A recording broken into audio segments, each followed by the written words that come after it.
لە شەوێکی پاییزیدا کلتورە جیاوازەکان لەلایەن گروپە هونەریە بەشداربووەکانی هەر چوار پارچەی کوردستان و وڵاتانی عێراق و ئێران لە ناوپارکی دەروازەی ڕاپەڕین لە شاری ڕانیە بە ئامادەبووان نیشاندرا. ئەمگەل کەیف خۆش بکوێ ساڵم ئامادەبووین و چەندان کەلکتۆرین جیهانی هاتنە ئامادەکردن بۆ vê fîstevalê. Carayekim em vê festîvalê bejdar dibin. Sibeyne em bejdarin em bi teblokê ji herêma kulturê herêma Efrînê. İnşallah em kulturê Efrînê bigînin her çar perçe Kurdistanê û bigînin xelkê Iraniye. نحن الفرقة القومية للفنون الشعبية. ئێمە گروپی تیپەمیلەکانی عێراقی بۆ ئاڵوگۆڕی کلتوری گەلی عێراق لە بەغدادەوە هاتووین بەشداری ئەو ئاهەنگە گەورەیمان کردووە بۆ ئاڵوگۆڕی کلتوری لە نێوان گەلان. بەشداربوویەکی زۆر هەیە لێرە.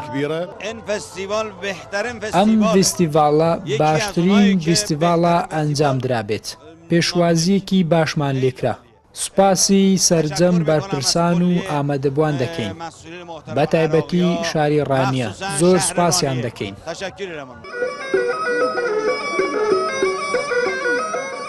سەرپەرشتیاری فستیڤاڵەکە ڕایگەیاند ئامانجیان لێکنزیکردنەوەی کەلتورە جیاوازەکانە و ڕێزگرتنە لە قارەمانتی پێشمەرگە.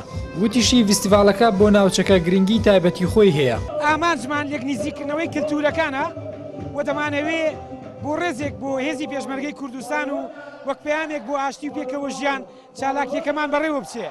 ئەم فستیڤاڵە بۆ ناوچەکە گرنگی و تایبەتمەندی خۆی هەیە، هەم لە ڕووی گەشت و گوزاریەوە، هەم لە ڕێگووی تێکەڵبوون لەگەڵ کۆمەڵە کەلتوری جیاواز، هەم لە ڕووی ئەوەی کە ڕانیە چۆن شارێکە بۆ دەروازەی ڕاپەڕین، شارێکی شەئامێزی کراوەیە بۆ هەموو کەلتورە جیاوازەکان.